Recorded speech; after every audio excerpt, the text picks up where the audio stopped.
Inter, la voix de la Fédération anarchiste, sans Dieu, sans maître, sans publicité.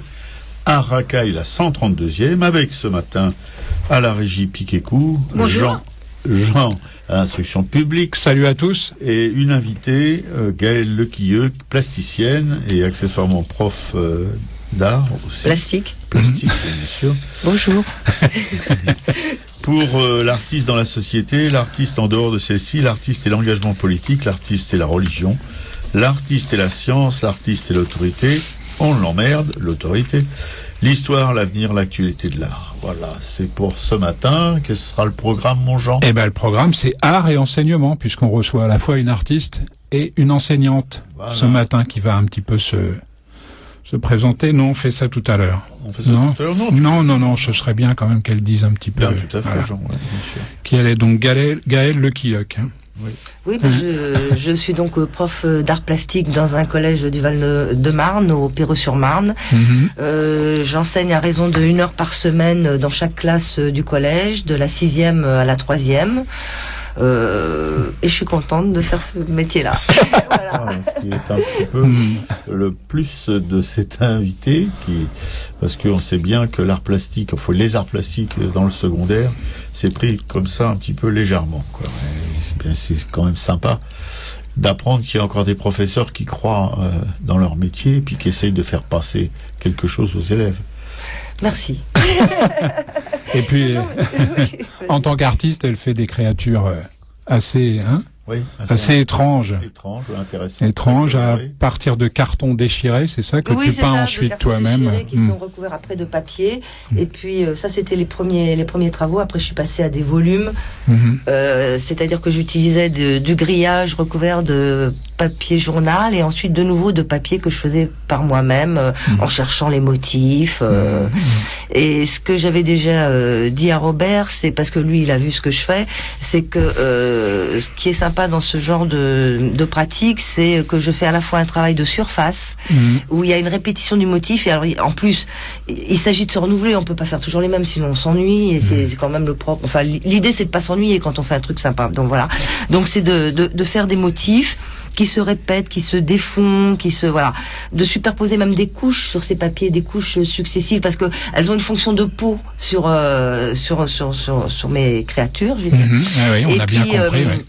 Après donc les déchirer, il s'agit pour moi de créer une espèce de peau, mais une peau multiple, qui témoigne de plein d'expériences. Donc comme notre peau à nous, elle est pleine d'accidents, voilà. Et donc c'est déchiré parce que je trouve que la déchirure elle est plus aléatoire que la découpure et que donc il y a aussi une partie qui s'en remet un petit peu au hasard. Hein. Je veux dire que c'est cette espèce de jeu sans arrêt avec ce que je maîtrise et ce que je maîtrise pas, le carton que je déchire, le grillage qui veut bien aller dans ce sens-ci ou dans celui-là et puis parfois il veut pas parce que parfois il a petit trou, parfois il a gros trou et que ça modifie la donne et que ça dépend de ce que j'ai trouvé chez Leroy Merlin en fait comme grillage.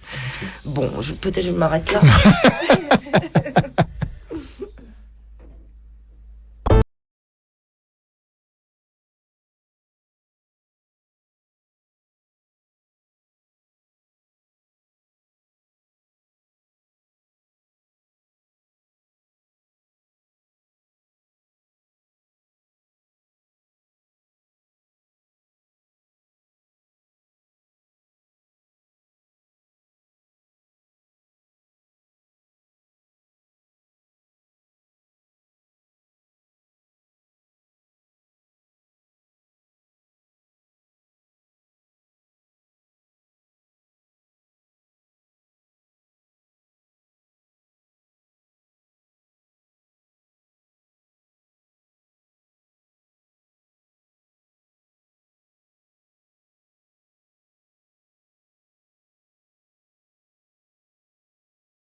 Vous venez d'écouter Michel Buller qui interprétait Démocratie. Sur Radio Libertaire, la voix de la Fédération anarchiste, sans Dieu, sans maître, sans pub, toujours la même chose, à Racaille, la 132e, avec, comme invité aujourd'hui, Gaëlle Lequilleux, plasticienne et professeur d'art plastique, avec Piquet-Cou toujours à la régie, Jean à l'instruction publique, et tout de suite la minute, la mini tube de luminance de Raymond Lassens. Donc, mais oui, tu y arrivais mieux la semaine dernière, non? Il est terrible quand même. Il est terrible, oui. Mais c'est ça les artistes. Ah, bah oui. On peut pas les mettre dans les rails, il n'y a rien à faire. Il déraille toujours. toujours inspiré par... inspiré, plagié, bidonné, caviardier par moi-même en personne, pour la mini-tube de Luminance de Raymond Lassens, l'édito du Monde Libertaire, le dernier, le 1655, du 15 au 21 décembre de ce mois et de cette année. Voilà, consacré à ce qui se passe un petit peu dans les pays où on vote. Parce qu'il n'y a pas que la France où on vote, il y a d'autres pays. Et on se dit que le manche se fait une branlette. Car si nous, les anarchistes, nous savons depuis belle burette que le vote, c'est rien de rien, et que c'est un peu partout et surtout partout, magouille et compagnie de chemin de fer. Je suis content de moi. Comme chez les Popov, les Popov, vous savez, pour ceux qui sont analphabètes ou incultes, les Popov, ce sont les Russes. Comme chez les Popov, où les fraudes au bulletin de vote énervent enfin le populo. Tellement que le conducateur de la Sainte-Russie, ex-nervi du KGB, on cite le sieur Poutine, ça me fait penser à la poutargue, se ramasse dans la tronche une opposition de plus en plus prégnante. Il serait temps. Au Kinshasa, ex-Congo, c'est la même chose. Il y a des élections aussi qui sont contestées par une république de moins en moins républicaine qui bascule dans le bordel post-électoral à cause de résultats partiels qui ramèneraient Jojo Kabila aux manettes. Vous connaissez Jojo Kabila? Si vous ne connaissez pas, allez sur le net, tapez sa bio et puis vous serez renseigné. Alors, ces élections, ça permet de recouvrir les rues d'un tapis de Maccabée, dont le nombre fricote avec les scores habituels de ce genre de contestation, particulièrement en Afrique. On sait que l'Afrique, de ce point de vue-là aussi, est complètement martyre. Et c'est pas le seul. Alors des Maccabées, donc innombrables. On les compte plus. D'ailleurs, c'est parce que les uns vont vous dire c'est tant, les autres c'est comme la police et les manifestants. Il y a toujours des scores différents. Tandis que chez nous, en France française, tout le petit monde de la politique en toc se tape une chouette partie de poker menteur. Le squatter de l'Élysée en prom cherche à gratter la sauce pour être bouffé tout cru par l'ogre des marchés. Alors qu'Eva Pambelle tente de recoller la vaisselle et bavoche que la mafia écolo est réunie autour de sa mama. Qu'il faudra interviewer Coco Bendit, ex-Dany Le Rouge, pour qu'il nous bave s'il est au parfum. Et puis il y a les fachos qui s'embourbent dans le... Oh non, pardon, les fachos, excusez-moi, c'est un lapsus lingué. Je voulais dire les socialos. Oh, bravo. Il y a les socialos qui s'embourbent dans le parlementarisme à donf, et essaye de faire les poussières dans la fédé des ch'tis, en dénonçant un système de corruption.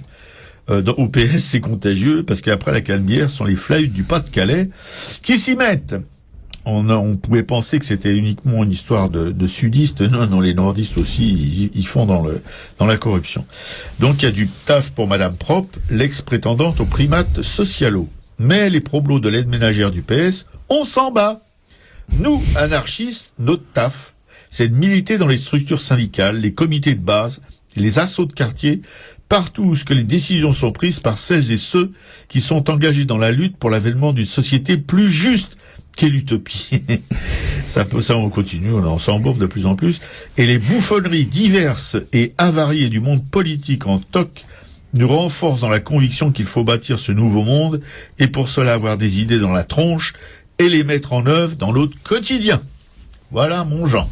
Eh ben, dis donc, si nos auditeurs savaient pas que Radio Libertaire était une radio de la Fédération anarchiste, ils le savent maintenant. Je suis sûr qu'il y en a qui ne l'ont appris que ce matin. Oui, c'est probable. Oh oui, parce qu'ils dorment un petit peu encore à cette heure-ci, nos auditeurs. Un joli papier, Robert. Le Eva Pabel, Oui, j'ai trouvé que c'était un peu facile. Un peu facile. Je sais pas ce que tu as fait de mieux. Je comprends pour la Fontès, mais non, mais pas là-dessus. Dans cette émission où on ne parle jamais, où on ne fait jamais référence à la taille de Sarkozy, par exemple, je trouve. Mais c'est complètement différent. Voyons. Non, tous les politiques en toc, on les met sur le même plan. Ils recherchent des électeurs, c'est tout. On verra après. C'est d'abord un fonds de commerce. Oui, d'abord, je crois. Même malheureusement. Enfin, un fonds qui manque de fonds, mais un fonds de commerce. Voilà. La revue de presse de Raymond, Dominique de Villepin a créé la surprise à droite, la surprise à droite, en se portant candidat pour 2012. Alors c'est un petit peu une conséquence de l'acharnement de Sarkozy, une conséquence collatérale de l'acharnement de Sarkozy, parce que en fait l'ancien Premier ministre n'a d'autre choix que de se lancer dans la course à la présidentielle pour mieux négocier son retrait, on se fait pas d'illusions là-dessus, contre une paix judiciaire. L'UMP nous avait déjà fait le coup avec Pasqua en 2002, vous vous rappelez ou pas? Non? Il s'était porté candidat à la présidentielle de 2002, puis il avait prétendu ensuite se retirer de la compétition parce qu'il n'avait pas obtenu ses 500 parrainages. Pasqua? Ouais. D'accord. Mais comme par hasard, ensuite, la justice l'a laissé tranquille jusqu'à l'élection de Sarkozy. C'est-à-dire que, de 2002 à 2007, Pasqua, il n'a eu aucune sorte de souci, comme par hasard. Tu vois, voilà. C'est vraiment un panier de crabes, mais enfin ça, on est tous au courant. Ouais. Oh non, et puis, il y a des gens qui votent encore. Et puis c'est une constante à droite que de se présenter devant les électeurs pour échapper aux foudres de la justice. L'immunité, ça fait rêver tout le monde, mais enfin à gauche aussi, il faut être honnête. Oui. Blanc, bonnet blanc, camarade. Pardon. Mais c'est du Arlette dans le texte. Non, je déconne. C'est du Duclos. Pour Sarkozy, c'est quand même dur. Je sais pas si t'es de mon avis, Robert. Gaël nous dira ce qu'elle en pense.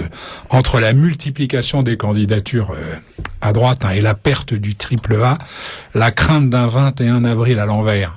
Vous voyez ce que c'est un 21 avril à l'envers, se justifie un peu plus chaque jour. C'est plus triple A en fait, Sarkozy.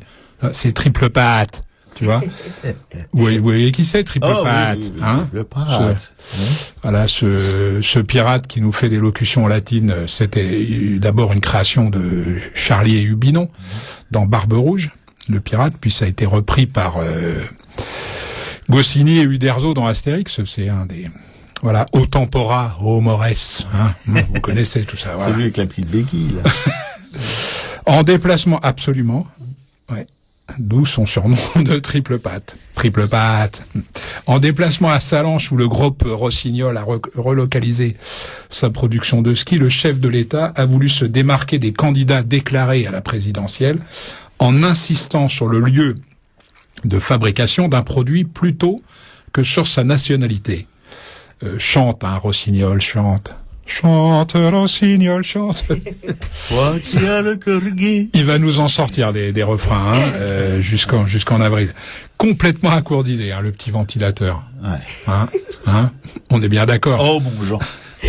De toute façon, il peut continuer de courir comme ça après le Front National, tu vois. Ce n'est pas le produire français qu'on retiendra de sa piteuse mandature, mais plutôt la mutualisation des pertes contre la privatisation des profits. Moi, c'est essentiellement ce que je retiens.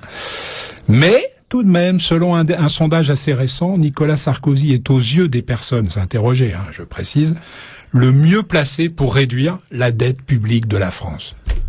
C'est pas fort de café, ça, Alors, ça peut paraître curieux au premier abord, mais à la réflexion, qui mieux que celui qui l'a littéralement explosé peut la faire diminuer? Bon, voilà. La dette, c'est d'abord une affaire de spécialistes. On est bien d'accord. François-Marie Bagné et son compagnon Martin d'Orgeval ont été mis en examen par un juge d'instruction pour abus de faiblesse commis à l'encontre de Liliane Bettencourt. Si c'était un poil, renseigné auparavant, ils auraient su qu'en France, ça coûte moins cher de courir après des frégates qu'après une Rolls. La France entre en récession. Oh là. La France a peur. Rappel de... Mais tout ne va pas si mal. Je suis toujours un peu sexiste, donc j'ai toujours tendance à dire mais ça peut être une technocrate. Surpayée évidemment avec les deniers du contribuable, a mis une année entière pour trouver le cadeau idéal à mettre sous le sapin de Noël de l'Élysée. Ouais. Si. Sérieux? Ben si, tous les ans, il y a un sapin de Noël à l'Élysée. Et le président et madame offrent un cadeau aux gosses qui sont invités. Voilà. Donc là, il lui a fallu un moment pour trouver. Là, c'est génial. Une maison passive, et je le dis pour Piquet-Coup, qui est peut-être la plus sensible dans cette émission à la cause écologiste, une maison passive en réduction. Tu vois? Bon. J'ai vu la tronche des mômes, mais c'était le désespoir absolu, tu vois. Définitivement fâchés avec l'écologie, les mômes, tu vois. Par contre, ils se sont tous inscrits à l'UMP, tu vois. Hein? Il n'y a pas de petit profit. Le Premier ministre François Pignon a taclé l'opposition en déclarant qu'il ne croyait pas du tout à la victoire de François Hollande, hein, pas à la hauteur, selon lui, tu vois. Ils disent tous ça, vous avez vu les éléments de langage, hein, bon. Entre un tacle de Fillon et une caresse de Morano, tu vois, un vrai sadomaso choisira toujours la seconde, tu sais, parce que, comme on dit chez nous dans le Poitou, parce que le Poitou c'est mon autre patrie, c'est un insignifiant, tu vois. Un insignifiant, ouais. Et je peux vous dire que c'est pas un compliment. Hein. Pour ma grand-mère, c'était pas un compliment, un insignifiant. Hein. Insigni, en latin, c'est un notable. Donc ça colle très très bien au bonhomme. Hein.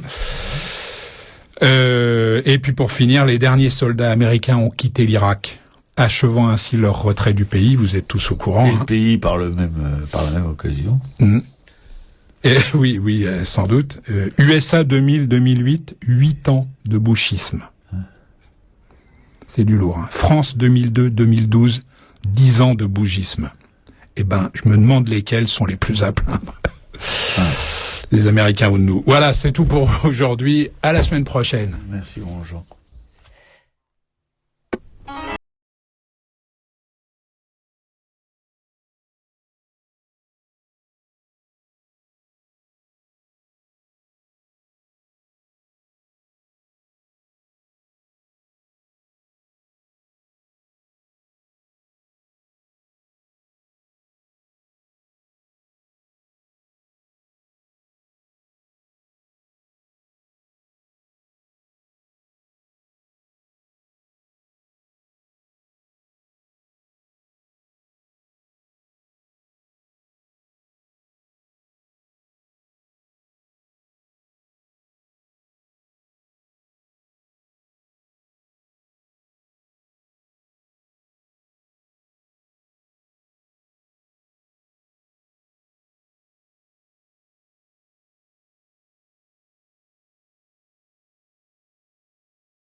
C'était Gérard Manset qui interprétait Vive les hommes.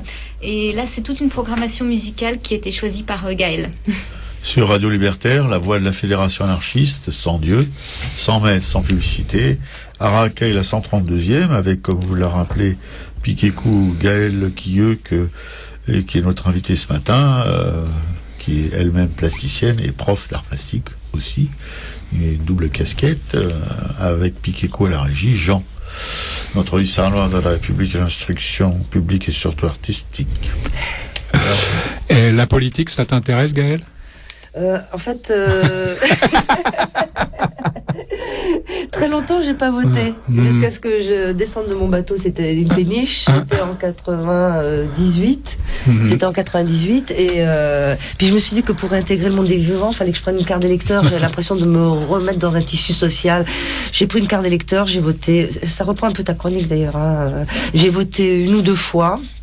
Une fois contre, plus que pour. Puis au bout d'un moment, je me suis dit, mais c'est une mascarade. Je veux dire que j'ai le droit de donner mon avis une fois tous les 5 ans, ou voire un peu plus. Non, je manque de foi, là. Je manque beaucoup de foi. Je manque de foi politique. Je suis pas un exemple, je crois qu'il vaut mieux que j'arrête d'en parler.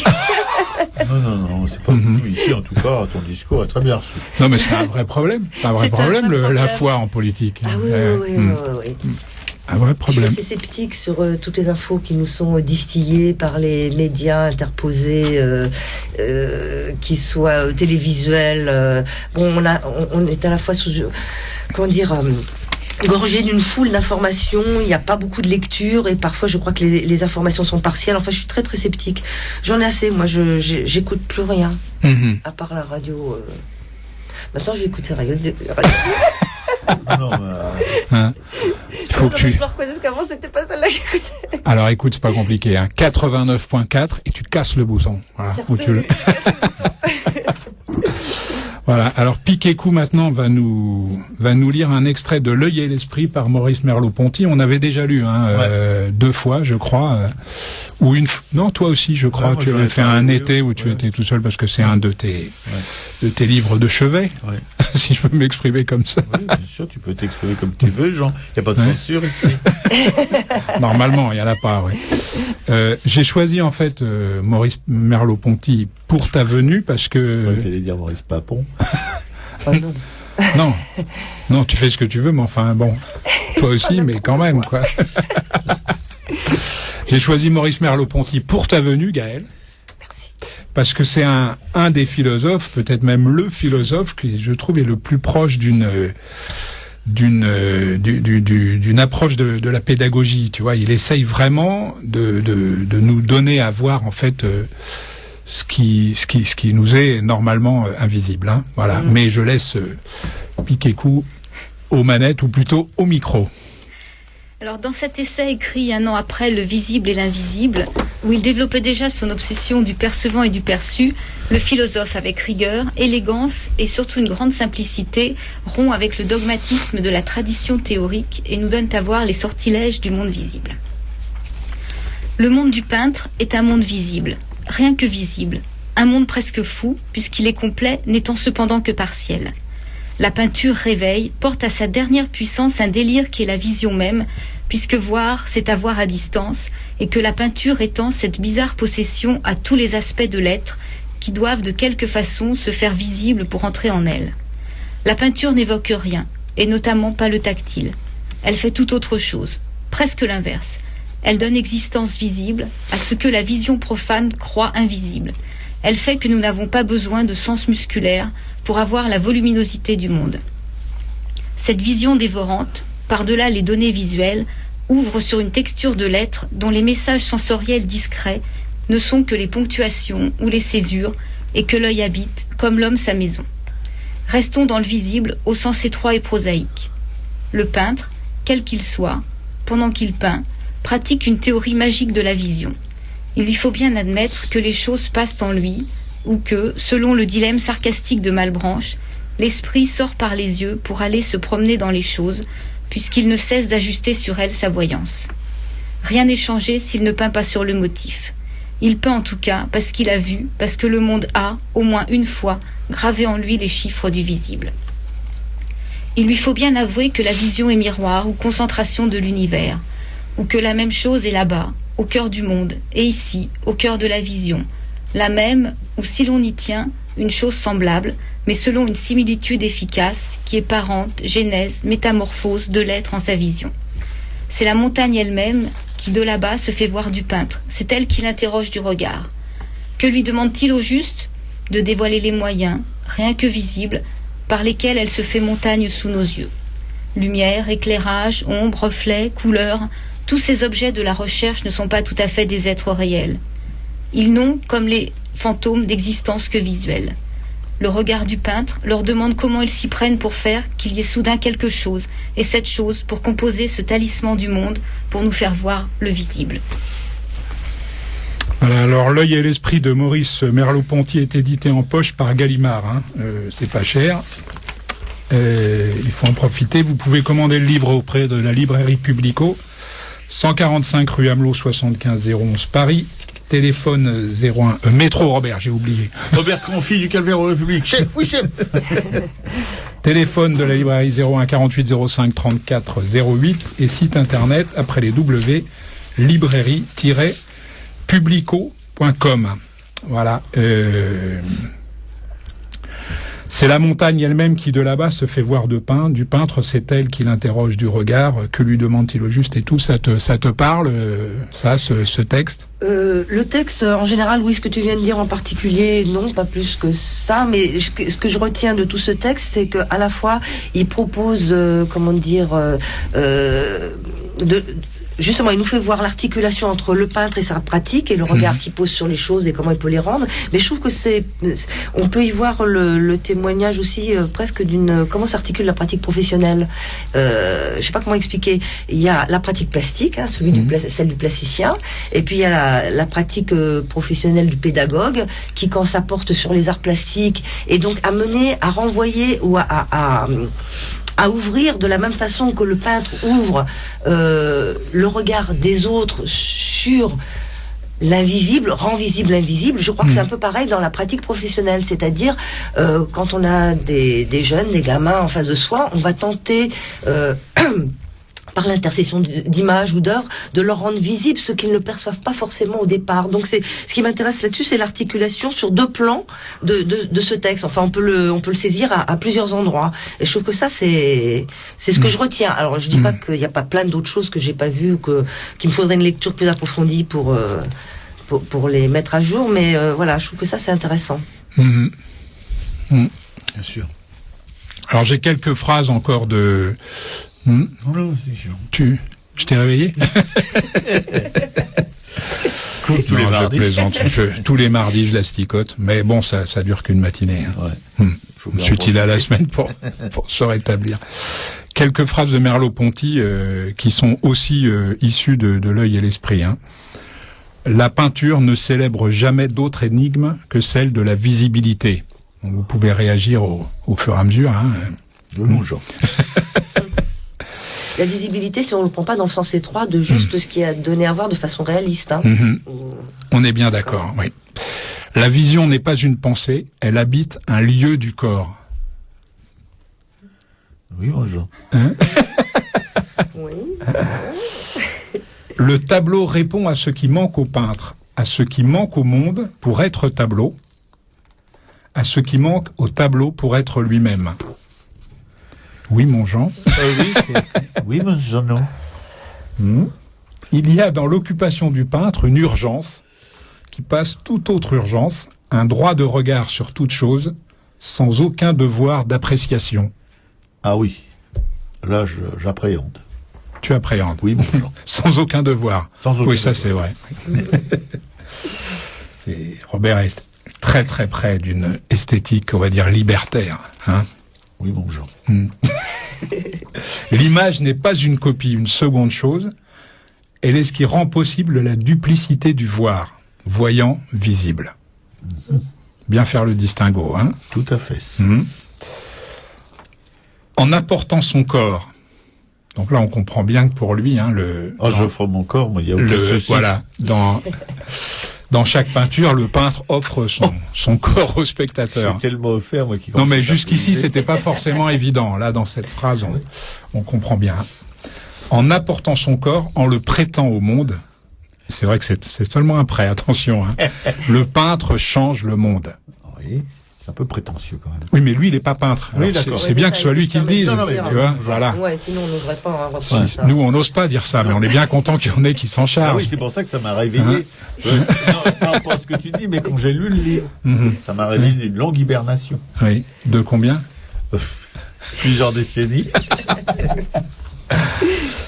Bon, enfin, j'aimerais que nos auditeurs voient les derniers travaux de Robert, mais nous sommes à la radio. Bonjour, on a la radio et donc on n'est pas là pour parler de toi. Oui, exactement. Tous les forts modernes de la peinture. T'as vu comment il est? Il arrosit. Tous les forts modernes de la peinture pour se dégager de l'illusionnisme à une signification métaphysique, la profondeur que Cézanne a recherchée toute sa vie. Ah oui, ça, je suis d'accord. C'est d'ailleurs, c'est une phrase magnifique. Ouais. Dans la peinture de Cézanne, parce qu'il a écrit ce bouquin-là dans la maison de Cézanne. Voilà, comme on se le disait entre nous, il a surtout travaillé sur Cézanne, hein, il l'a pris comme médium, on va dire. Dans la peinture de Cézanne, le tableau n'est spectacle de rien. Il montre comment les choses se font choses et le monde monde. Bon, c'était un petit peu ce qu'il disait dans le tableau répond à ce qui manque au peintre. Toute chair, même celle du monde, rayonne hors d'elle-même. Là, on rejoint sa problématique du corps prêté à la science. Le peintre, quel qu'il soit, pendant qu'il peint, pratique une théorie magique de la vision. Ben ça, tu l'as lu, hein. Je crois que c'était dans le texte que tu as lu, Piquet-Cou. Oui. J'ai oublié de l'effacer. Donc ça, on a déjà vu. La vision du peintre fait naître un instant du monde où le visible se voit comme dans un miroir.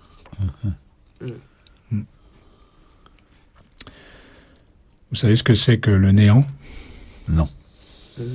Le comble du néant, on va dire. Le comble du néant, oui, je l'ai fréquenté quand même. Deux miroirs qui se font face. Oh. Je sais plus de qui c'est, mais j'aime bien. Le propre du visible est d'avoir une doublure, d'invisible qu'il rend présent comme une certaine absence. La peinture rend le mouvement visible par des discordances internes, des impossibilités temporelles que la photographie est incapable de montrer. Ah, ça, je suis absolument d'accord. Voilà, et lycée de Versailles, comme on dit. Le monde est autour de moi, non devant moi, j'y suis englobé, je le vis du dedans, je le vois à partir de moi, et non comme le verrait un tiers témoin de ma vision. D'accord ? Le sens d'une œuvre est issu d'elle. Quand on la réinterprète après coup, on ne la change qu'en elle-même. Voilà. Enfin, pour moi, ça me paraît, pour des profs, ça me paraît pas mal, Merleau-Ponty, tu vois, pour... Je vais plonger immédiatement. Allons les auditeurs, on se réveille.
C'est Brigitte Fontaine et Areski qui interprétaient cet enfant que je t'avais fait.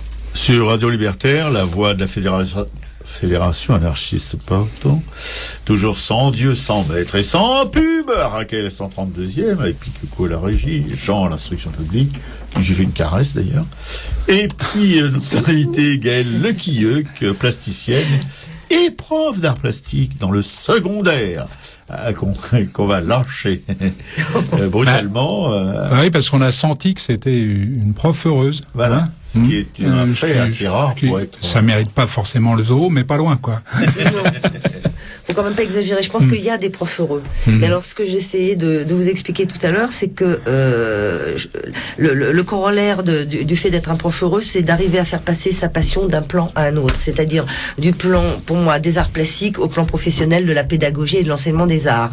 Et je crois que c'est ça qui me tient et c'est ça que c'est ce que j'essaye de faire avec les gamins dont j'ai la charge. C'est pour ça aussi que je trouve intéressant de les mettre en contact avec des œuvres d'art contemporaines qui parfois paraissent un petit peu obscures, même aux adultes. Hein, je veux dire, bon, et depuis 2005, voire peut-être au moins 2005, que j'organise chaque année un partenariat avec le Macval de Vitry, qui fait l'objet qui permet plusieurs visites. Le problème, c'est que ça concerne une classe souvent dans l'anime. Enfin, c'est déjà ça. Plusieurs visites avec des thématiques qui sont liées aux expositions temporaires. Et bien souvent, je travaille avec une prof de français ou une documentaliste, ou même les deux à la fois, et on cherche à ouvrir cet espace qui ait des résonances en eux, et que les gamins s'aperçoivent que faire des arts plastiques, d'abord, c'est pas forcément compliqué, c'est pas forcément obscur, que les artistes sont des gens qu'on peut approcher, dont les œuvres ont un sens, et que ce sens, on peut l'aborder. Bon, voilà, c'est tout ça. Et j'ai la chance aussi d'avoir dans l'enseignement des partenaires qui sont prêts à travailler dans ce sens-là. Dont la prof de français dont je vous parlais, Madame Roussel, la documentaliste, elle vient de prendre sa retraite, mais enfin bon, elle était là aussi avec moi, voilà. Ça permet des tas de choses. Ouais, et au niveau parce que des fois on parle avec Jean qui connaît, dont la compagne aussi est prof, et qui semble-t-il au niveau de l'encadrement, enfin je sais pas comment ça s'appelle, le proviseur, je sais pas quoi, enfin l'administration, la direction n'est pas toujours tout à fait sensible ou sensibilisée. Oui, c'est vrai. Ouais. C'est vrai. Bon, mais moi j'en ai vu en 30 ans d'enseignement, j'en ai vu plusieurs, des acteurs administratifs, on va dire. J'ai eu la chance. Il défile de plus en plus vite, non? Non, toi aussi, tu trouves? Oui, c'est vrai. Tous les entre 6 et 3 ans. Mais je crois que c'est une politique. Hein. Ah oui, bien sûr. Faire changer d'établissement. Je sais pas si c'est bien. Enfin bref. Moi, j'ai eu la chance de tomber sur quelques pas directeurs, comment on dit, principaux, qui étaient assez ouverts aux arts plastiques et qui m'ont permis de faire des tas de choses. Hein. Je me souviens d'une, on avait fait une fresque avec des gamins une année pour décorer la salle de perme. Une autre fois, enfin, bon, on a fait des trucs, on a accueilli des œuvres d'art, des collages de héros, mais ça c'était en participation avec le Macval qui nous prêtait des œuvres et nous avons fait défiler tout le collège devant et on faisait une petite présentation des œuvres. Parfois je confie aux élèves qui avaient déjà vu, avec qui on avait parlé, le fait de faire la présentation à d'autres classes. Voilà, enfin, mais ça c'est déjà vieux comme expérience.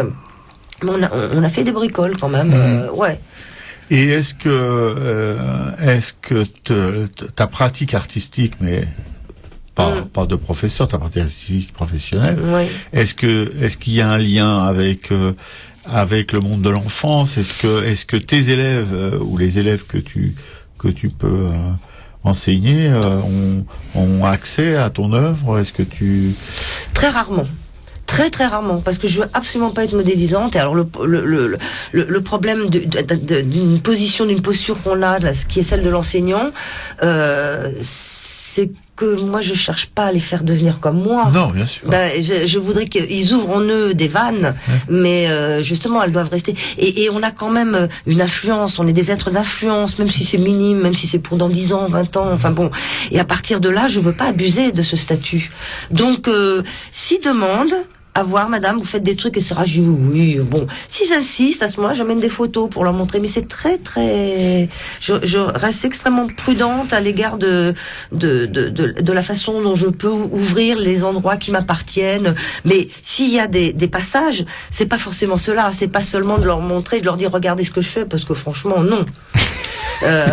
Non, mais si, c'est vrai. Je veux dire, parce que je voudrais pas produire des clones. C'est le problème. Dans l'enseignement, on veut pas produire des clones. On veut produire des êtres autonomes et actifs. Donc voilà, ça. Mais les passages qui se font, c'est plutôt sur comment les problèmes plastiques qui, moi, me turlupinent vont arriver sous une forme ou sous une autre dans mes sujets. Voilà. Cette année, j'avais trouvé un autre sujet, mais auquel je savais pas donner de réponse. Et je l'ai proposé à des gamins de 3e en leur disant, bon voilà, on va faire un travail, vous allez dire pour vous ce que c'est que l'art. Alors dans votre travail, il y aura l'art c'est, ou l'artiste est celui qui, ou l'artiste fait ci, fait ça, mais vous donnez votre définition, soit de l'art, soit de l'artiste. Je me suis dit, ils vont aller droit dans le mur, qu'est-ce que je suis en train de leur proposer là, c'est trop flou, c'est trop... Je lui dis, alors vous pouvez partir d'un format A3, toutes les techniques sont possibles, mais vous pouvez aussi faire des objets.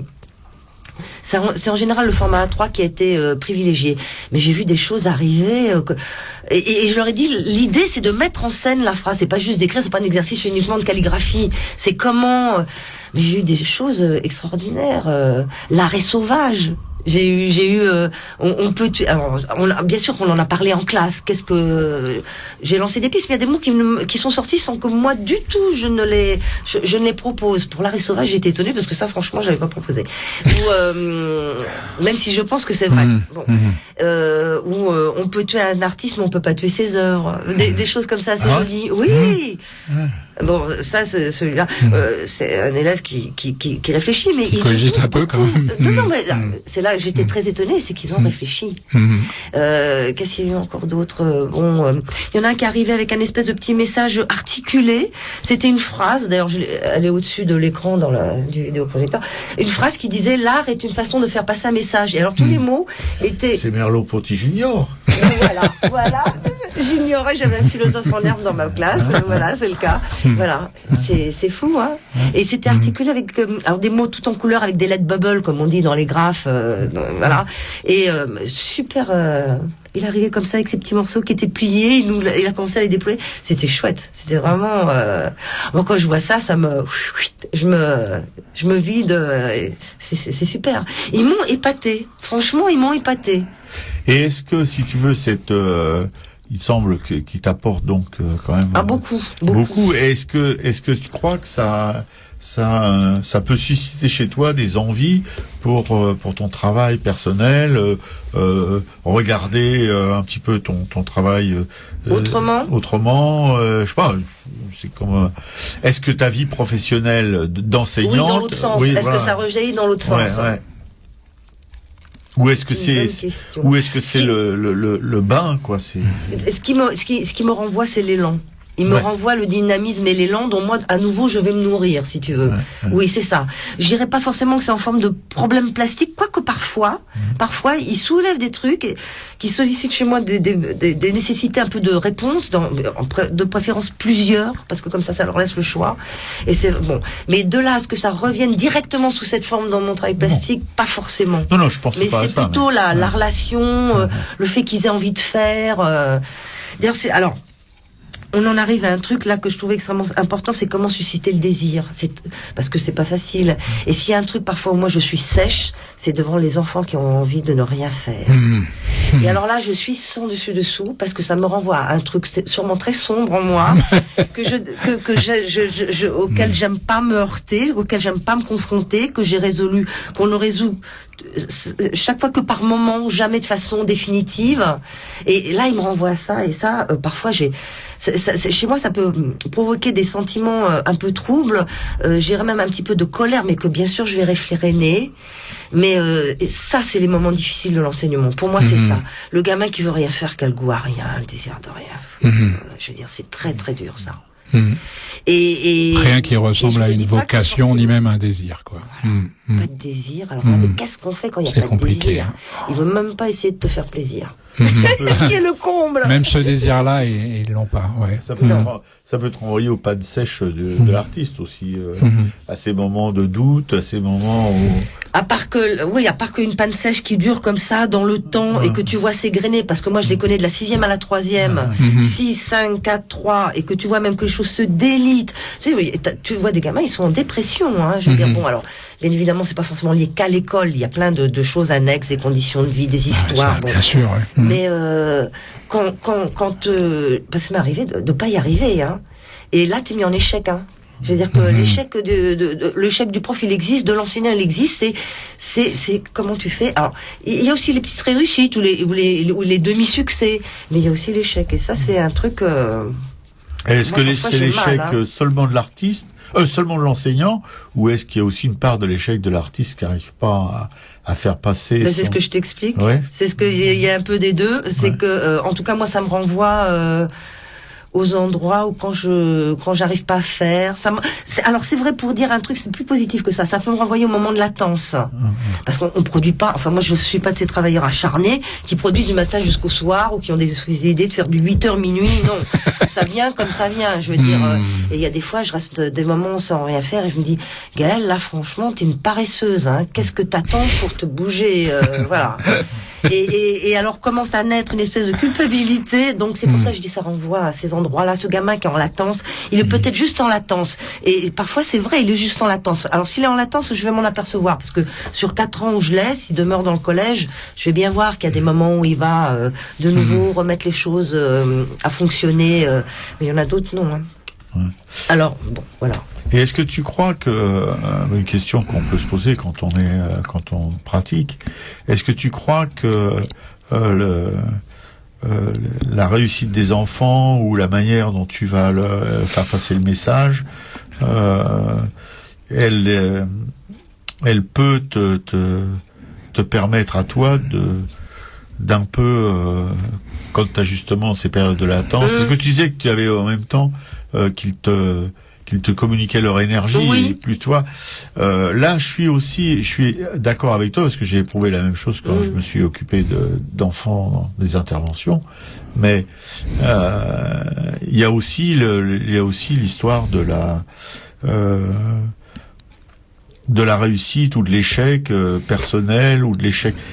Voilà, moi, ce que j'essaie de comprendre, c'est comment tu peux vivre ces deux choses-là. Est-ce que tu les vis complètement séparées l'une de l'autre, ou est-ce que tu les vis avec des passages de l'un à l'autre, est-ce que tu vois, il y a une espèce de symbiose? Parce que quand tu parlais des clones, que tu veux pas qu'ils soient tes clones, on pourrait dire, parce que depuis que qu'on fasse ces émissions avec Jean nous parle de l'histoire de l'art, etc., des ateliers de Quattrocento où les élèves, ils étaient les clones du maître, et ça les empêchait pas après, pour les meilleurs. D'éclore, oui.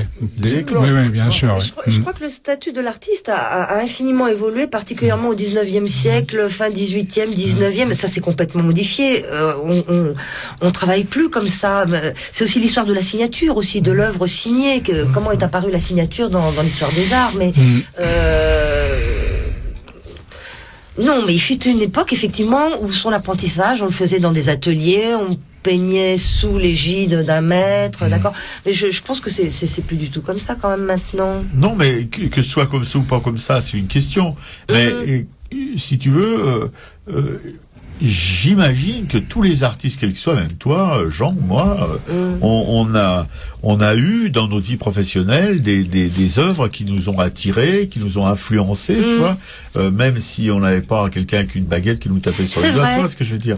Donc peut-être que toi, vis-à-vis de tes élèves, ton œuvre que tu montres pas à tes élèves, sauf comme tu nous l'as expliqué. Là, je pose vraiment la question de l'influence bénéfique, peut-être, tu vois ce que je veux dire ?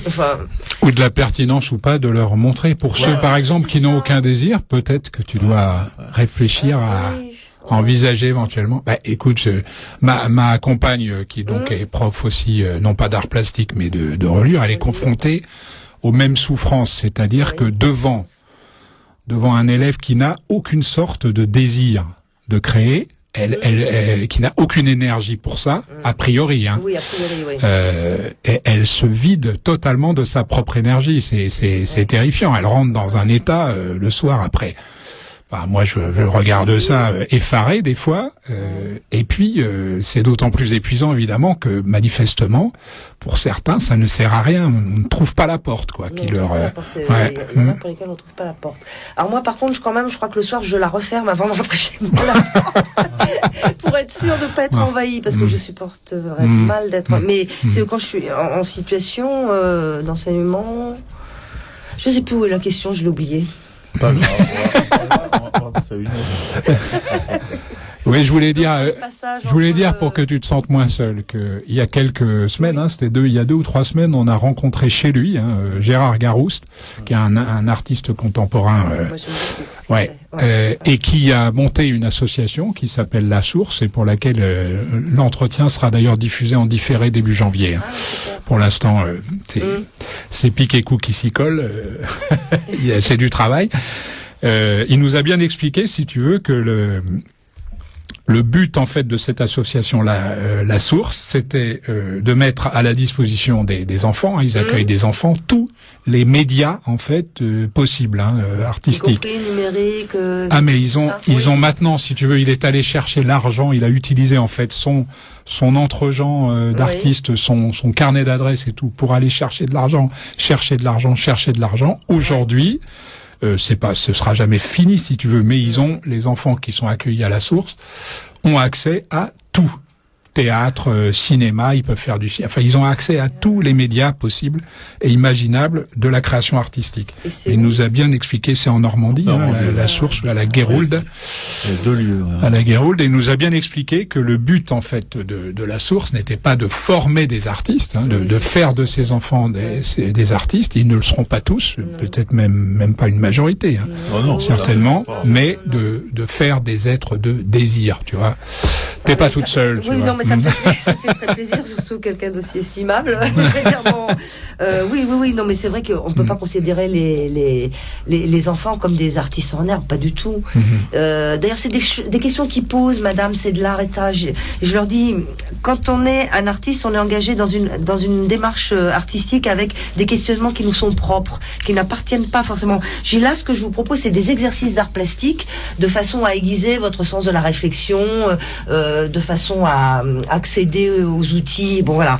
Mais c'est vrai que même si effectivement parfois j'ai le bonheur de voir des choses qui relèvent de l'artistique, au départ la démarche elle n'est pas profondément artistique. C'est une réponse comme la réponse à l'exercice de maths, c'est l'énoncé, le développement d'un certain raisonnement. Ce que je leur dis toujours, la différence c'est que en art plastique à un sujet il y a 1000 réponses, des millions de réponses.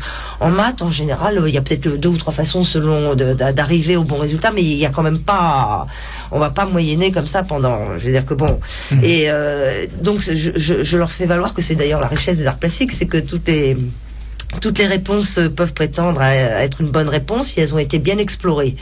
Je sais même plus pourquoi je disais ça. À propos du désir, de donner aux enfants plutôt le désir de l'art plutôt que de leur apprendre. Voilà, c'est ça. Le désir de l'art, leur faire entendre que d'abord qu'il faut pas en avoir peur. Parce que d'une certaine... il y en a un, il m'avait mis dans l'art, c'est ce que je comprends pas. Par exemple, dans l'exercice, l'art, c'est ce que je comprends pas. On peut dire la même chose, nous aussi. C'est vrai, oui, non, mais tout à fait. Et une part d'incompréhension et le signe d'une intelligence.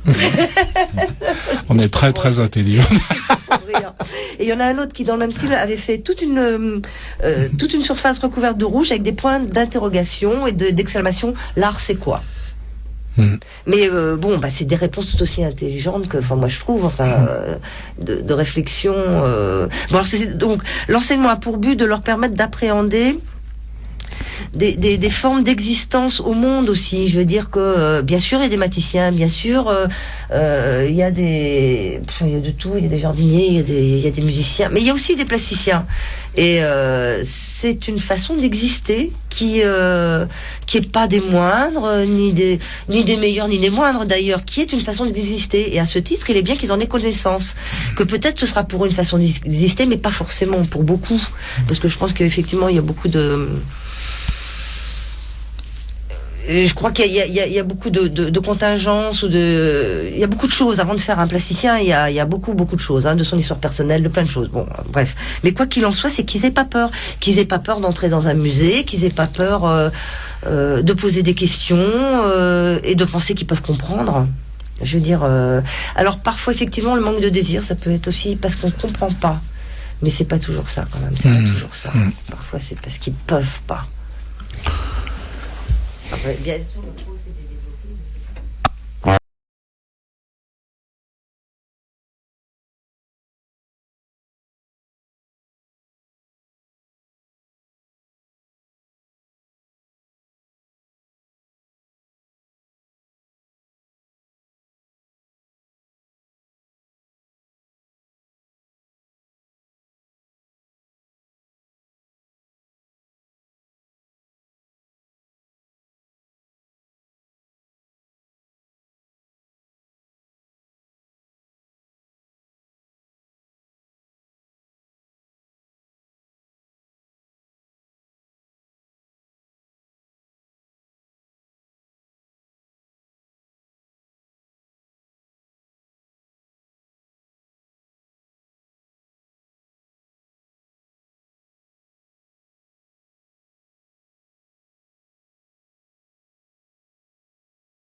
C'était Bobby Lapointe qui interprétait Marcel.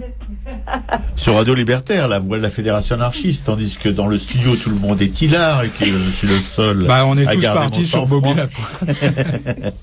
Bien sûr. Mais ça c'est une constante, mon cher Robert. Mon genre, oui, bien sûr. Sur Radio Libertaire, la voix de la Fédération anarchiste, sans Dieu, sans lettre, sans pub, à Rancès, 132e, Piquet-Cou, Jean et Gaël Lequilleux. On poursuit donc ce petit entretien académique. Et toi, dans tout ça, où tu en es? C'est la question piège. Dans tout ça où j'en suis, en tant que quoi? En tant qu'artiste. En tant qu'artiste. Oui. Pour le moment, je dois dire, je suis un peu dans une période de latence. Tiens, je dois dire. Et je me disais justement que de venir ici, ça allait peut-être me remobiliser. C'est juste ce que je pensais à l'instant même. Ah bon? Ouais. Oui, non, mais moi je cherche. Une période de latence, mais tu dois culpabiliser à mort. Oui, n'assiste pas. Non, je pense que oui, effectivement, il y a... Enfin, Gaël, bouge-toi. Oui, je ne fais pas son tourner à la fin de l'émission. Non, bien sûr, ça serait bien si effectivement le fait de se rencontrer comme ça pouvait être. C'est souvent comme ça qu'on redémarre des choses parfois. Oui, moi c'est ce que j'espère. Enfin, j'étais partie un peu, tu sais, je te l'avais dit, sur les objets, les accessoires, parce que les têtes, ça fait les êtres, ça fait parfois des trucs un peu grands à placer. J'en ai déjà mis plein le cabinet de ma sœur. Il y en a aussi chez l'ophtalmo. J'en ai collé chez tous les copains et copines, mais bon, voilà, la tribu, le peuple tranquille, je l'avais appelé le peuple tranquille.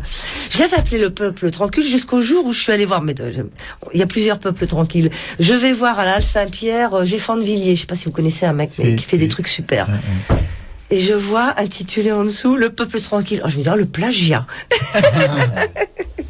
Mais ça m'a fait très plaisir, surtout parce que il fait des choses très très belles. Je sais pas si vous avez vu tous ces êtres qui sont couchés dans une espèce de barque. C'est un espèce de monde de la nuit, de monde souterrain. Il a créé l'écriture de son peuple, il a créé les petits animaux de son peuple. Mais c'est fabuleux, c'est fabuleux. Je sais même pas s'il n'y a pas les bâtons de pluie. Enfin non, c'est fantastique et c'est vraiment bon. Donc le peuple tranquille, il prend de plus en plus de place. Alors je m'étais dit, je vais leur fabriquer des choses. Prendre moins de place, des chaussures, des ciseaux, un éventail que t'as vu, mais qui est resté, éventail, là, ça fait quelques mois, il est en rade. J'ai des trucs à lui mettre, je sais ce que je dois faire, mais j'ai un peu de mal, j'arrive pas, c'est... L'éventail attend l'été, peut-être, non? Oui, pour les courants, c'est un éventail pour apprivoiser les courants d'air. Alors évidemment, peut-être qu'il attend les portes ouvertes. J'en sais rien, mais bon, il y a des moments, ça... Alors j'avais recommencé à faire des papiers, et parfois justement les papiers, j'ai fait entre midi et 1h30. Alors, tiens, c'est un moment de contact avec les gamins. Ils viennent, mais je je leur dis c'est pas un atelier, hein. Vous venez, vous faites des arts plastiques. Si je peux vous donner un coup de main, je vous donne, mais on peut également discuter. Je peux également, là, il y a pas longtemps, je suis allée voir l'expo de Diane Arbus. Donc je suis arrivée avec un livre de l'expo. Mais avant, ma soeur m'a dit. Diane Arbus, écoute, c'est un peu hard pour des gamins de troisième. Alors je suis allée voir mon chef d'établissement, je lui ai dit voilà, je suis arrivée avec ça, je veux que vous soyez au courant parce que je sais pas si c'est complètement, il y a des images très très fortes, hein, je veux dire, elle interroge les limites du masculin, du féminin, de qu'est-ce qui est le normal, bon. Moi j'aime beaucoup, et j'en ai discuté avec les gamins. Eux ils ont trouvé ça très très bien. Et après je suis revenue en disant Madame, il y en a une qui veut devenir photographe et elle me dit Madame vous n'avez pas rapporté votre livre. J'ai dit écoute faut d'abord que j'en discute avec le chef d'établissement parce que je suis pas sûre que ce soit un livre que je puisse mettre. Oh pourtant c'était bien. Elle me dit c'est exactement le genre de photos que j'aimerais faire, des photos crues. Elle me dit bon, je me suis dit elle a compris plein de choses.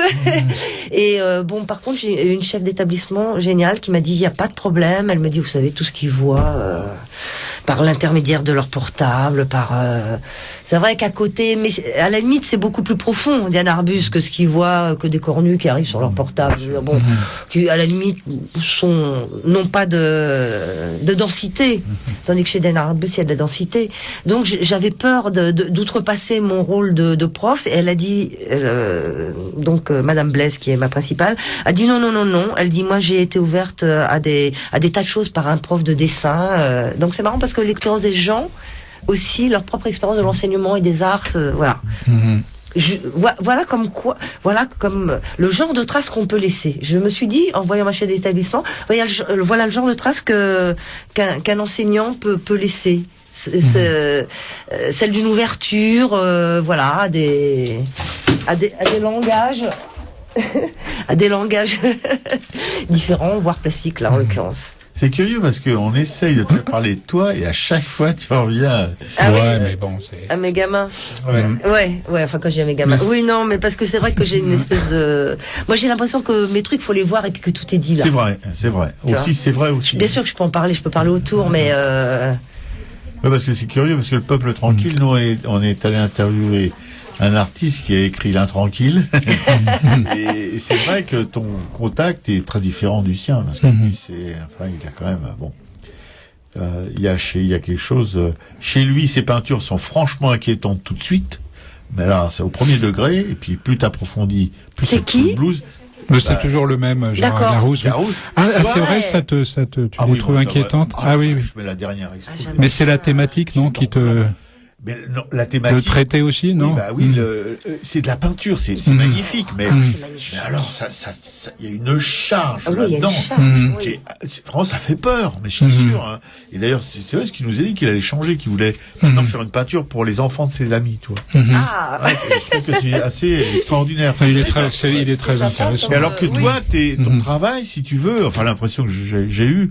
Ce que j'ai ressenti, c'est que comme ça a l'air vachement joyeux, vachement. Et puis, je pense que si tu restes un peu avec, tu dois commencer peu à peu à dire non, franchement, c'est pas si joyeux que ça, tu vois. Il y a quand même une charge dedans qui est pas immédiate.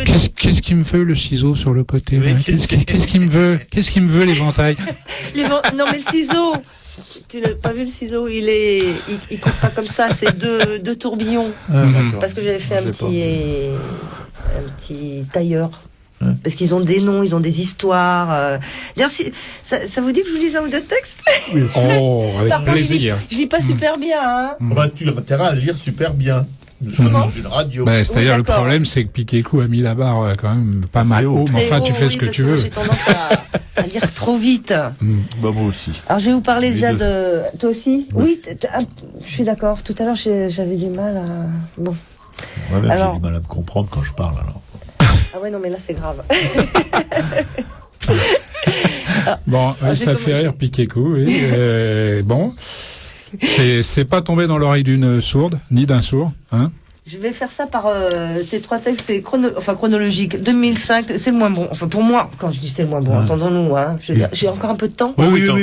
Ils ont un rapport avec ton travail? Oui, parce que c'est par rapport. Ceux qui nous a lu, oui, voilà, je l'ai ramené, voilà. Il y a celui de Queen Amman. Queen Amman, c'est... Je connais, oui. C'est pas qu'un gâteau. Ah bon? C'est aussi un être. Alors, son petit séjour, c'était pas l'Olympe.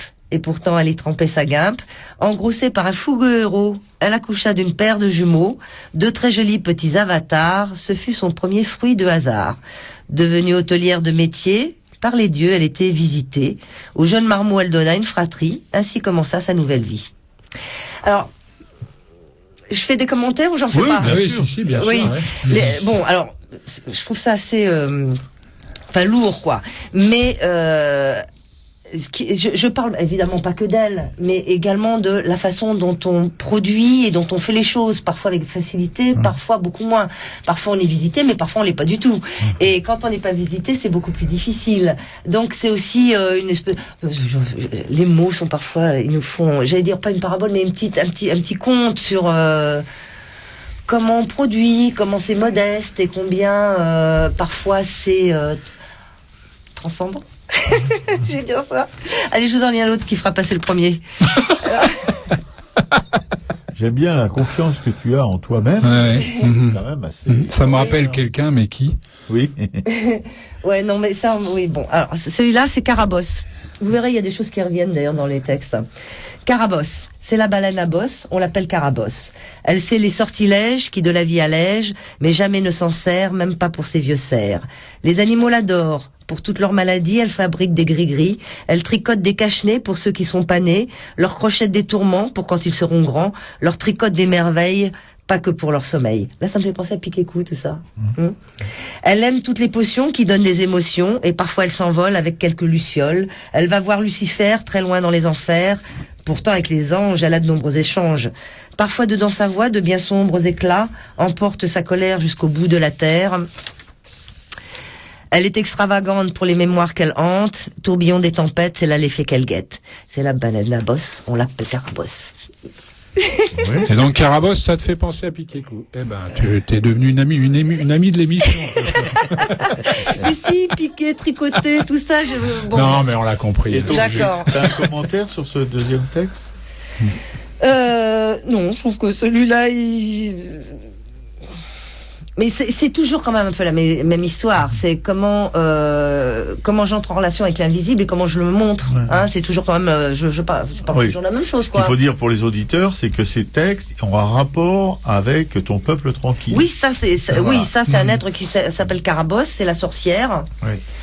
Et alors je me suis aperçue qu'ils étaient parfois ambivalents. Enfin, d'ailleurs, vous allez le voir dans le prochain, parce que il y en a une qui s'appelle Isadora, mais c'est aussi Carabosse. Et pourtant, c'est deux êtres différents dans la tribu. C'est bon. Alors ça s'appelle Zaz. Zaz, c'est, tu sais, celui qui, c'est l'oiseau qui ouvre grand sa gueule avec la langue. Moi, j'ai beaucoup aimé ce. Qui trémule. C'est celui dont on m'a dit qu'il était inquiétant. Ouais. Alors que jusqu'à présent, on ne me le disait jamais. Hein. Alors celui-là, il date de 2009. Poussé hors du nid par une terrible mère, Zaz filait tout droit vers la porte des enfers. Il fut rattrapé par une main secourable qui l'arracha à une mort indéniable. Moi, je pris son image à ce moment-là. Cria-t-il de terreur, de victoire ou de joie?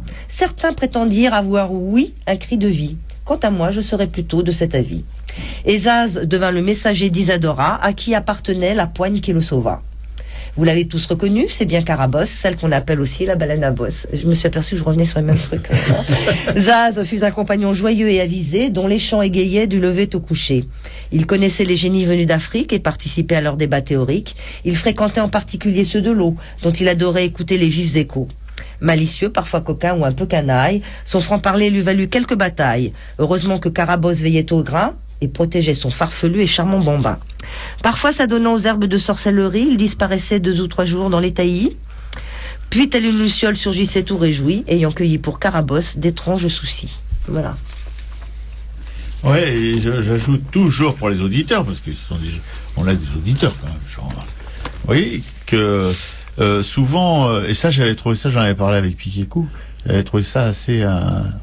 ça m'avait beaucoup touché, c'est que il y a le socle, enfin l'assise de la sculpture, et ces textes sont caché en dessous. Collé en dessous. Ouais, oui. ça fait ça, c'est un côté secret, comme ça, je te trouvais vachement intéressant. Oui. Alors, soit collé en dessous, soit je glisse une enveloppe avec un truc qui la retient, mais c'est vrai, mais il faut qu'ils appartiennent ils font partie. C'est leur parole, d'une certaine façon. Bon, voilà. Non?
C'est Marc Augeret qui interprétait Avec le temps.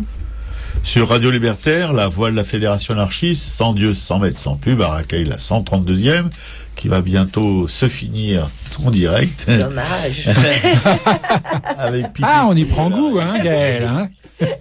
Pipi quoi la régie, Jean et Gaël, on va lui dire au revoir, mais d'abord je vais vous faire les petites annonces un peu rapides habituelles, et puis après on dira au revoir à Gaël, en espérant, comme chaque fois qu'on a des invités qui sont un peu plus loquaces que d'autres, qu'on espère les revoir, parce qu'il y a encore des choses à dire. Surtout que je me rappelle maintenant que Laurent ne vient pas aujourd'hui. Le Brexit Mess. Voilà, c'est ça. Alors donc on a encore 7 minutes. Voilà, donc on peut vraiment aller jusqu'à la nuit. Oui, pour Radio Libertaire, donc comme chaque mardi, on fait la quête. Oui, c'est sous forme. Tu sais, Robert a commencé par le séminaire, donc ça lui pose aucun problème de faire la quête. Oh bon, non. Je vais pas vous y mettre, ils sont déjà sur mon dos. Alors, là, c'est pas Piqué coup la plus lourde. Hein. C'est moi, c'est clairement moi. Hein. Mes très chères femmes et très chères sœurs, on va passer pour la quête dans les rangs, et on est prié de pas mettre des boutons de culotte comme d'habitude, ni de remuer, tu sais, les pièces en faisant croire qu'on met quelque chose. Vous avez la possibilité d'aider votre chère radio en prenant une carte d'auditeur qui se trouve à la librairie Publico, dont Jean vous parle tous les mardis à propos de ses livres. 145 rue Amelot à Paris, dans le 11e. 20 € quoi pour la carte d'auditeur. Pour ceux qui peuvent pas, ils peuvent quand même contribuer d'une autre manière, mais ils n'auront pas de carte. Pas bien fait pour eux. Non, je déconne.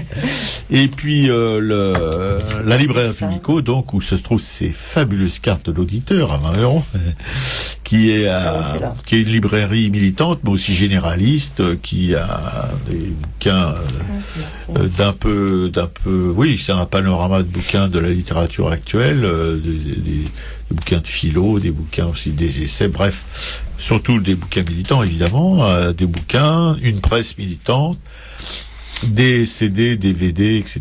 Toute la petite bimbeloterie des librairies qui permet parfois de finir les fins de mois d'une manière moins dramatique, parce que vous savez que la librairie, enfin celles qui sont indépendantes en tout cas en ce moment, sont vraiment dans beaucoup de difficultés, qui est animé par 2 permanents, Laurent et Max, à qui vous pouvez vous adresser si vous êtes un peu paumé dans cet espace. C'est quand même non, c'est pas la Fnac, hein, rassurez-vous. C'est un petit peu plus grand, mais oui, un petit peu plus grand, mais plus convivial surtout. Et puis Le Monde Libertaire, le magazine de la Fédération anarchiste, qui paraît tous les mardis, qui est en dépôt de presse à Publico, que vous pouvez trouver dans quelques kiosques de la capitale, et un magazine dont je transforme l'édito depuis quelques mardis déjà, mais dans lequel vous pouvez trouver vraiment des textes de fond aussi généralistes. Enfin, c'est un petit peu le reflet de ce qui se passe aussi dans le monde, en dehors de quelques papiers militants quand même. La plupart des plumes sont de l'extérieur. Voilà, j'ai fait mon petit business. On va donc dire au revoir à Gaël. Au revoir. Non, plus que ça. Il nous en faut plus que ça. Il nous en faut 2 minutes. C'est pas la louche. Ah bah les cadences infernales. Alors, ah bien, ça démarre bien. Bah, tu peux me poursuivre, hein, tu peux développer. Mais je crois que j'ai plus rien à dire. Oh, ça, c'est là, ou alors faut me poser des questions. Il faut te poser des questions. Ouais. Allez, vas-y. Les cadences infernales de l'enseignement, alors. Je le vis pas comme des. Effectivement, on pourrait en parler, mais je le vis pas comme des cadences infernales. Pour moi, ça fait partie de l'énergie, du rythme de l'existence, quoi. Je veux dire que bon, faut que ça bouge. Alors oui, évidemment, à raison d'un changement de classe par heure, ça forcément, je change d'élèves, de niveau, de travail, toutes les heures, donc. C'est les cadences infernales, mais moi, ça me permet d'exister. D'accord. Je vais le dire comme ça, parce que quand c'est morne et que ça bouge pas assez, j'aime pas du tout, je m'embête. Les classes mornes sont des classes où l'enseignant s'ennuie, il faut le dire. D'accord. On aime les classes qui réagissent. Et il y en a, il y en a plein. Hein. Bien. Bon, bah écoute, on te donne rendez-vous peut-être une prochaine fois. Oui. Avec grand plaisir. Ouais.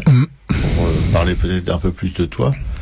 Parce que bon, maintenant, on parle des enfants aussi, mais... Oui. Bon, t'as vu qu'elle c'était, tu vois, elle est armée quand même, hein. Ah oui. Je vous remercie infiniment tous les trois d'ailleurs, parce que c'était un moment très sympa. Merci, cher Piquet-Cou, de ce travail remarquable qui permet aux auditeurs d'entendre une émission à peu près correctement.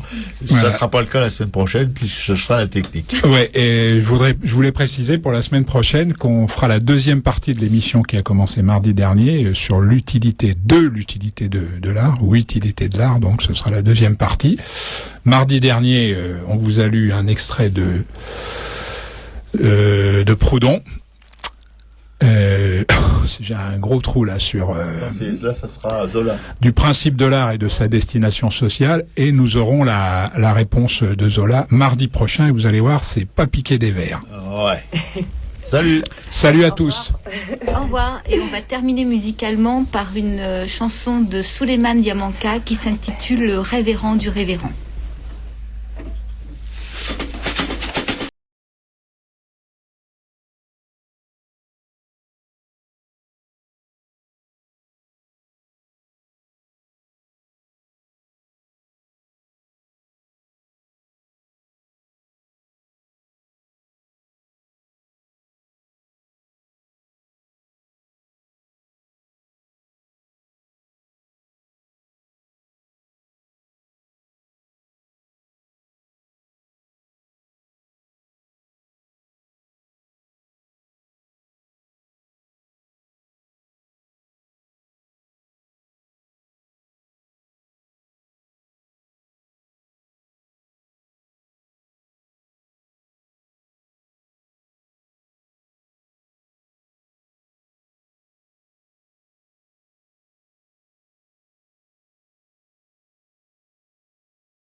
Cette nuit, il s'est passé.